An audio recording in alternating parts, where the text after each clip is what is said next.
बात करते हैं, मुस्लिम लीग नून ने पीपल्स पार्टी पर धोखा देने का इल्जाम लगा दिया। मुस्लिम लीग नून के इजलास में अरकान फट पड़े, मजीद साथ चलना मुश्किल करार दे दिया। सख्त मौक़िफ़ मौलाना फजलुर रहमान के सामने रखने का फैसला भी कर लिया गया। साथ ही ये भी कहा गया कि पीडीएम का हर फैसला कबूल करेंगे।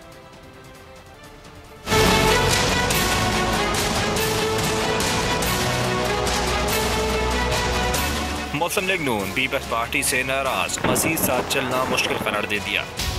नाश्ते के बाद लीगी रहनुमाओं के इजलास की अंदरूनी कहानी सामने आ गई। जरा के मुताबिक इजलास में लीगी कायदीन फट पड़े।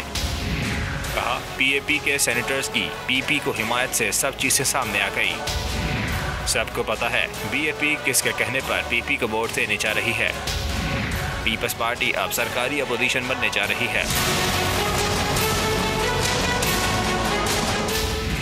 लीगी रहनुमाओं ने सख्त मौक़िफ़ मौलाना फजलुर रहमान के सामने रखने का फैसला कर लिया। वाज़ेह किया मौलाना से पूछेंगे जब अपोजिशन लीडर का फैसला हो गया था तो पीपी ने ऐसा क्यों किया। सराय के मुताबिक इजलास में फैसला किया गया, मामला अगले सरबराही इजलास में उठाया जाएगा।